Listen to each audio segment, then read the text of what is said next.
מצמרר.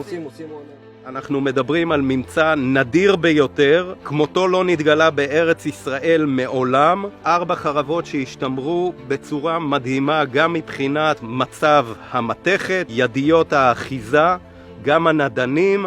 רואים את הלהבים בשימור מדהים, שאפשר לחשוב שאפשר להשתמש בהם גם כרגע, גם 2000 שנה אחרי שחישלו אותה. רק בן אדם סקרן, עכבר מערות, יכול היה להזדחל לסדק הזה ולמצוא את זה, פשוט לא להאמין. כשסיפרנו לחבר'ה של הסקר, של סקר מערות מדבר יהודה, שהמערה יש בה עוד סודות לגלות, חזרנו, והחרבות האלה יצאו מהקיר. מדבר יהודה מזמן לנו הזדמנויות אינסופיות ותגליות מדהימות ביותר.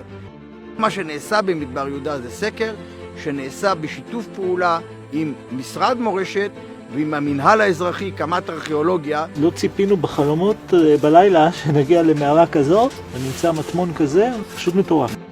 זה היה נראה כמו איזה ערימת ספרים, אבל חרבות. תחושה של, לא יודע מה, זיקוקי דינור, זה היה מלהיב בצורה לא נורמלית. ובעצם כשזה יצא זה היה מטורף. יואו, איזה יופי. אנחנו יודעים את הסיפורים מההיסטוריה, אבל לראות את הממצא הזה זה לראות את ההיסטוריה מול העיניים שלנו, את מה שקרה באמת. אתה פשוט חש ומבין שאתה נוגע בסיפור, כי פה אתה מוצא ממצא שאתה מבין את הסיפור שלו. מה זה? מה זה? וואו! אתה רואה את החרבות האלה, אתה יכול לראות בעיניים מורד. אתה יכול לראות בעיניים חייל רומאי, לדמיין אותם, מסתכלים עליך בחזרה.